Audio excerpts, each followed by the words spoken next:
감독님 웬일이세요? 아, 건물 좀 찍어보려고요. 찍어볼까?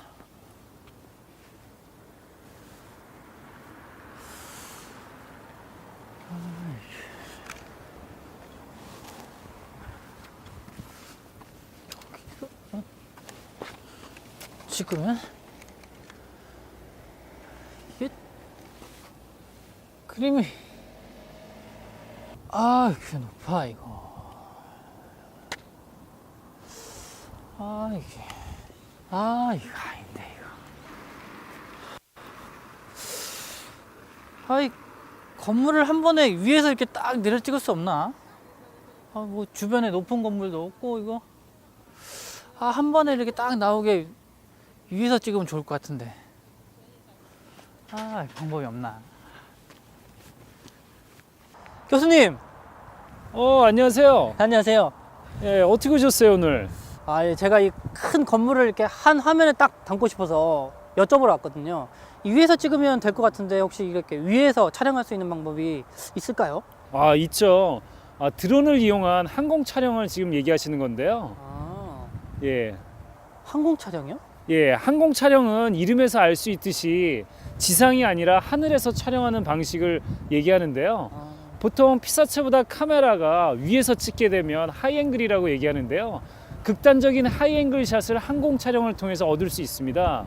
제가 마침 오늘 이 항공 촬영을 하려고 하는데 우리 한번 특수 촬영 기법 중에서도 항공 촬영에 대해서 한번 배워보시겠어요? 예, 진짜 빨리 배워보고 싶은데요.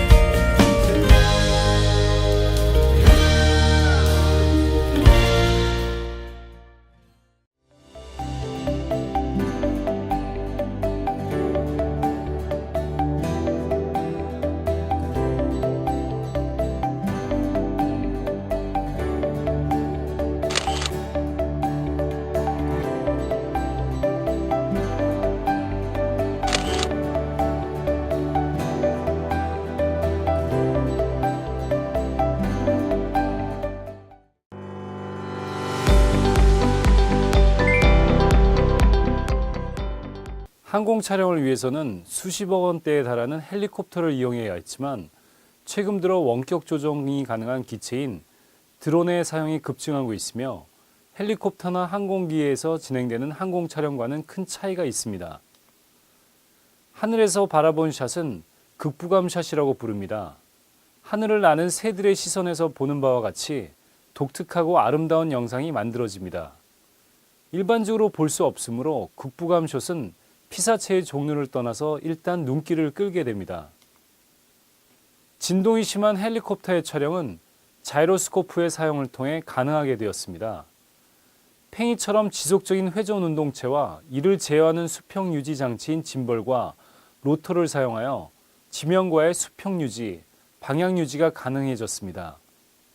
헬리콥터에 촬영자가 탑승하여 카메라를 직접 운영하여 촬영을 했던 과거와는 달리 자이로스코프를 활용하면서 영상의 품질이 향상되었고 미학적 접근이 가능해졌습니다.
예, 그러니까 이 드론으로 실습을 해본다는 거죠? 네, 맞습니다.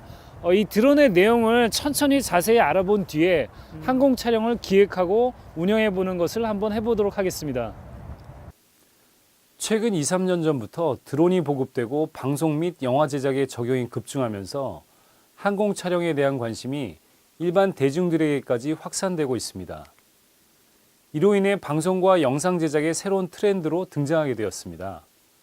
드론은 미국에서 개발한 군사용 감시 기체에서 그 유래를 찾을 수 있는데요.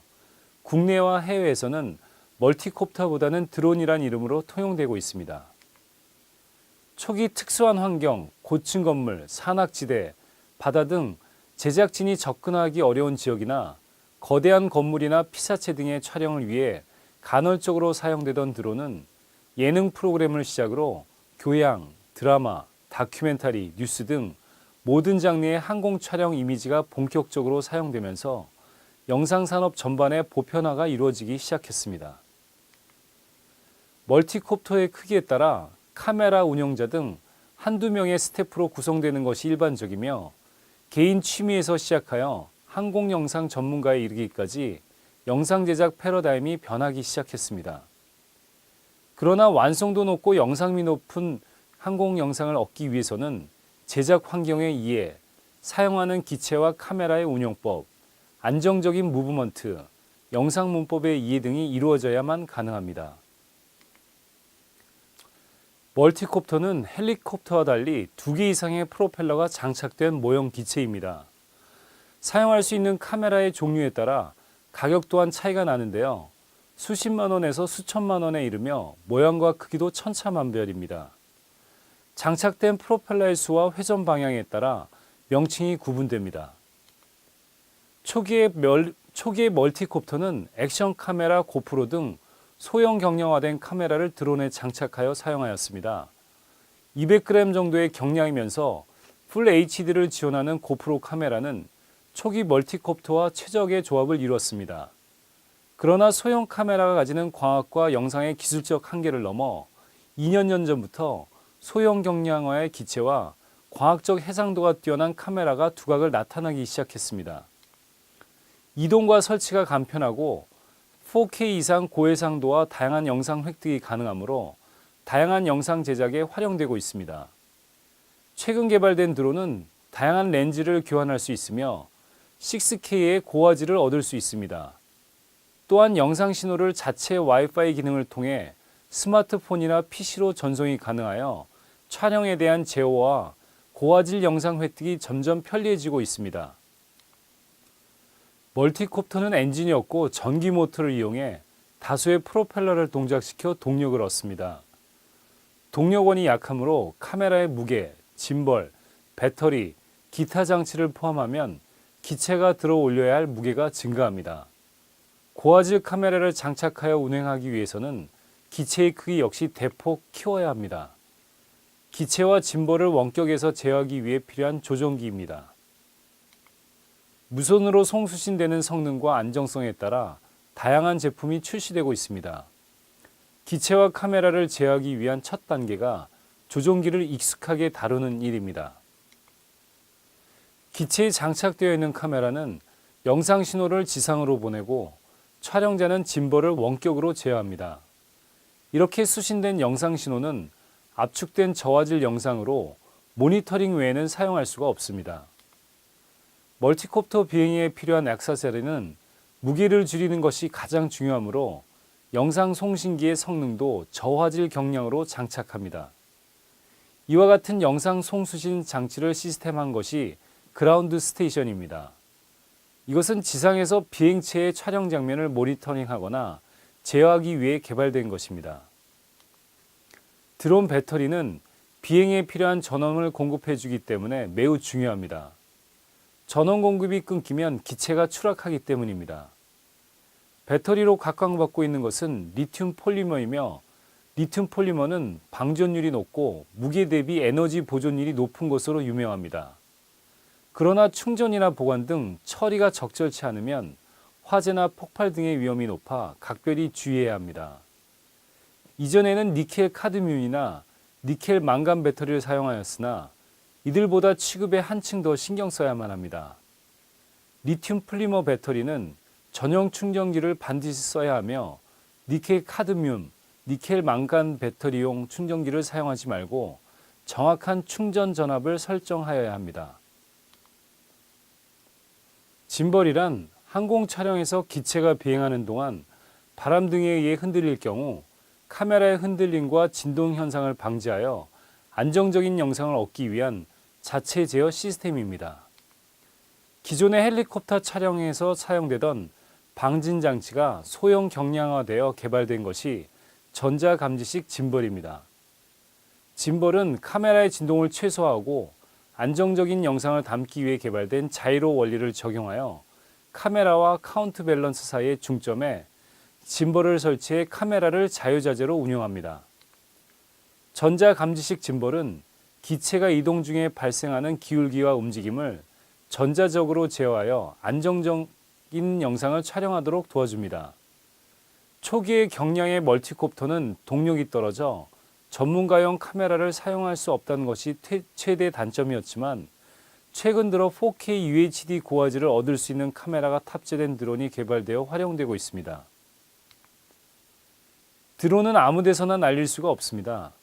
제한된 구역이 있고 불가한 구역이 있습니다. 레디 투 플라이라는 앱을 통해 확인해 보시면 쉽게 알 수 있습니다.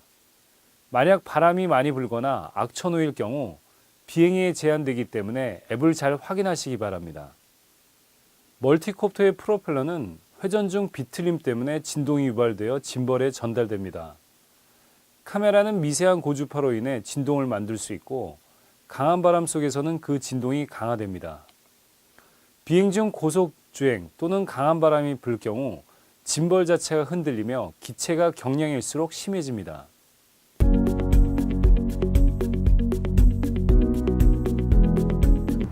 자, 이번에는 정말로 항공 촬영 실습을 해볼 건데요. 가장 먼저 기획하기 단계부터 진행을 해보겠습니다.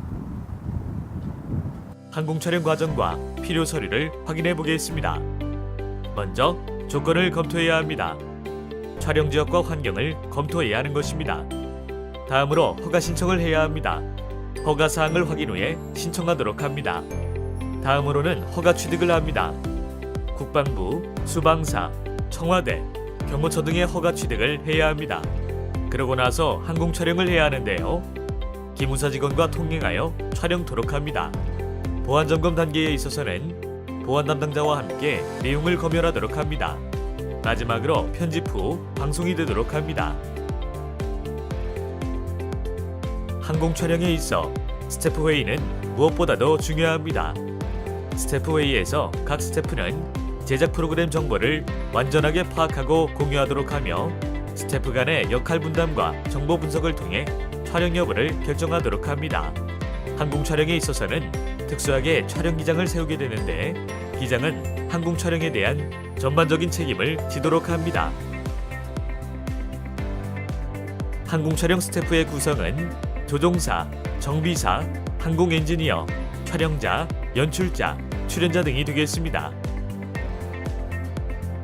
스태프 회의의 내용을 보다 구체적으로 말씀드리면 기상 상황, 보안시설 유무, 영상 표현 방법, 촬영 지역의 비행장애물 유무, 피사체와 항공기간의 거리, 연출 없이 촬영이 가능한지 여부, 그리고 채공 시간 등이 되겠습니다. 촬영 지역과 환경을 검토할 때는 먼저 소축적 지도를 통한 공역 등급을 확인합니다. 앱 레디 투 플라이를 다운받아 확인토록 하며 촬영 지역의 범위를 확인하도록 합니다.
짐벌의 종류에 대해 알아보겠습니다. 젠뮤즈는 고프로, GH 시리즈, 5D 시리즈를 지원하도록 출시되었고 신뢰성이 우수합니다.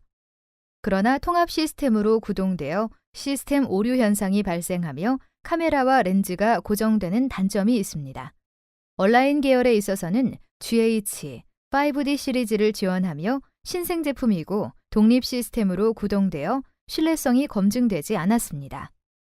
알렉스모스 계열에서는 오픈소스 보드로 고프로에서 레드까지 지원합니다.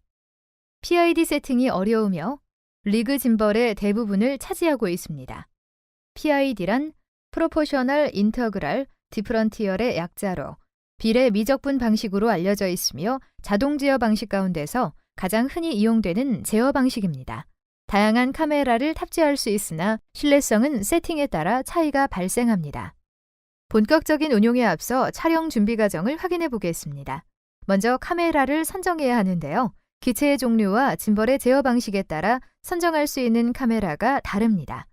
대부분의 짐벌을 사용하는 소형 기체는 고프로가 적당하며 DJI 및 알렉스 계열 짐벌은 GH 시리즈가 적당합니다.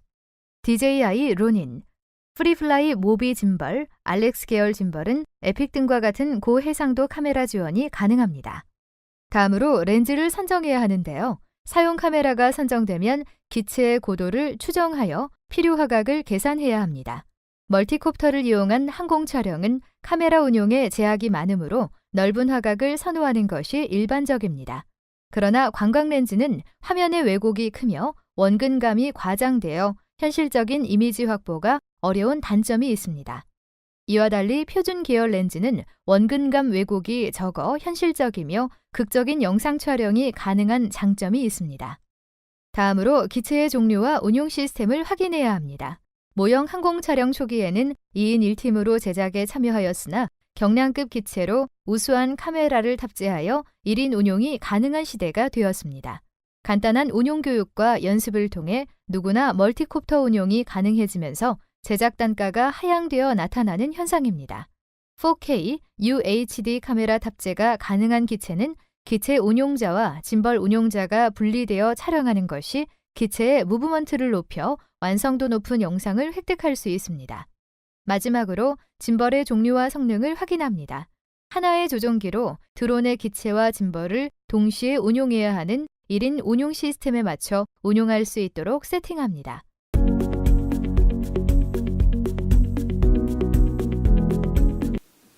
드론을 운영하기에 앞서 멀티콥터 안전 체크리스트를 확인해야 합니다.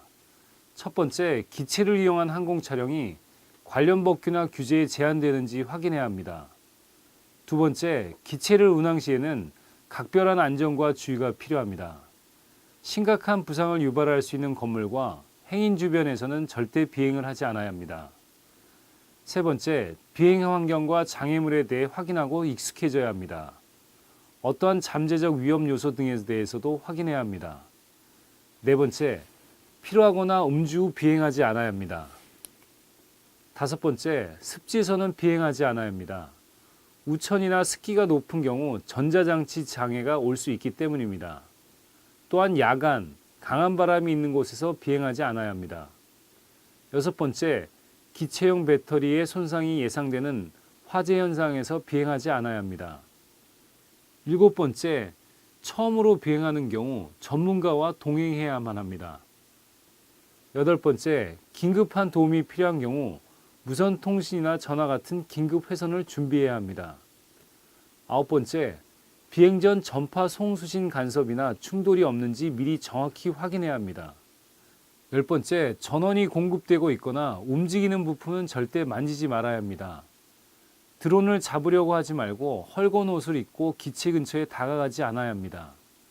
11번째, 원격 제어 장치나 모터 작동 테스트 종료 후에는 프로펠러를 즉시 제거해야 합니다. 프로펠러는 모든 과정이 완벽하게 확인된 후에 조립해야 합니다. 12번째, 정상적으로 공급된 부품을 써야 합니다. 이미 개조된 부품이나 액세서리를 무단으로 기체에 장착한 책임은 그 누구도 책임지지 않습니다.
아니요, 일반적인 이제 요새 드론들은 다 센서형 드론이다 보니까 이 드론에 탑재된 센서들의 이해도만 있다 하면은 충분히 항공 촬영이 어렵지는 않습니다.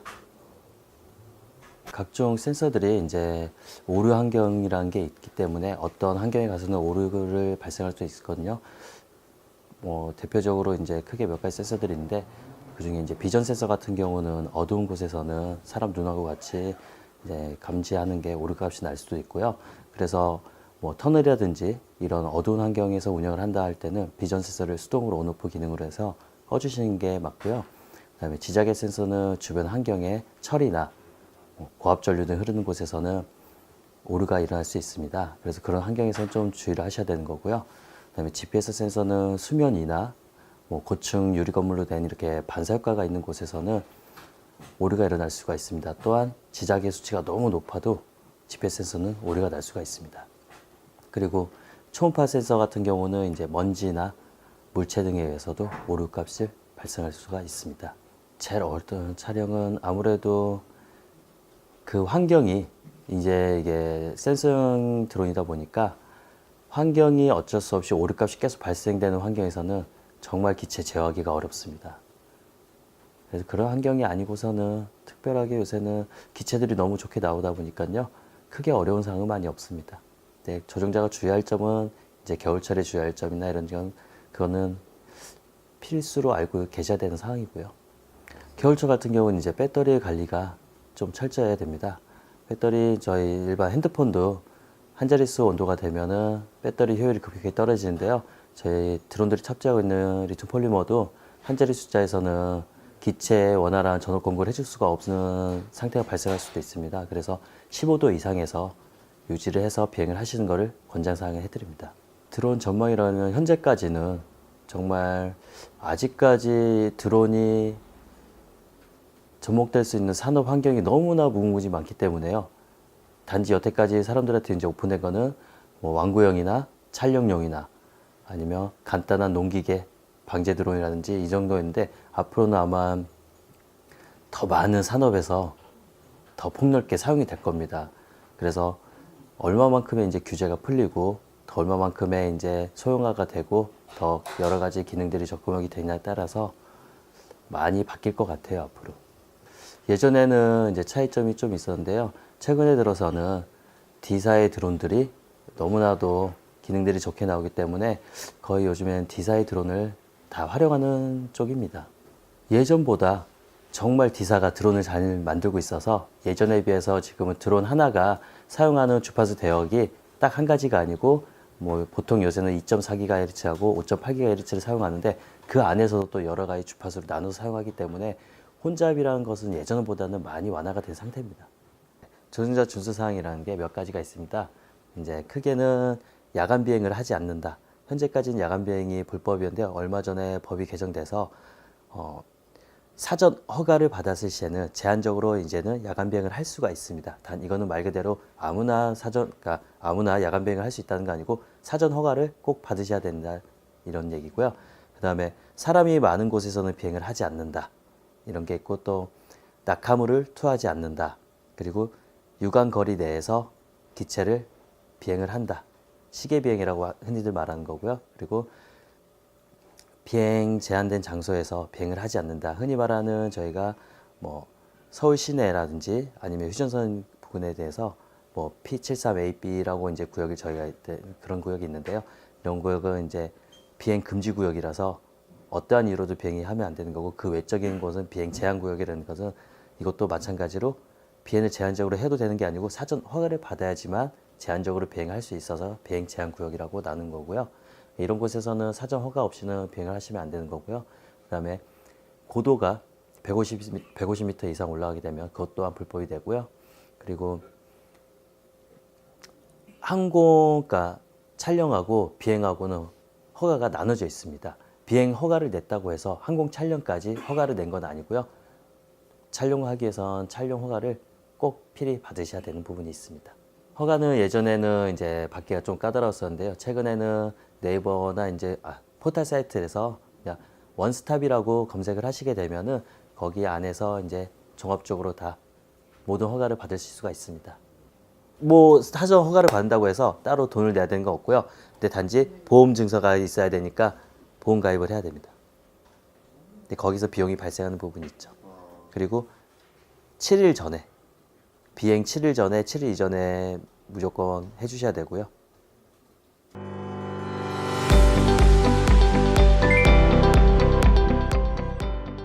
네, 오늘 드론을 직접 운용해보고 실습해봤는데 어떠셨나요? 아, 이 기술은 불과 몇 년 전만 해도 상상속에나 존재하는 거였잖아요. 아, 이게 진짜 이 그림이 현실로 되니까 대단하네요. 네, 특수 촬영 기술은 날로 진보하고 있습니다. 그 날로 진보하고 있는 속도가 상당히 빠르기 때문에요. 지속적인 관심을 갖고 공부하다 보면 좋은 촬영 감독이 될 수 있을 겁니다. 아, 예, 감사합니다. 저는 그럼 오늘 이만 돌아가 보겠습니다. 감사합니다. 네, 수고하셨습니다.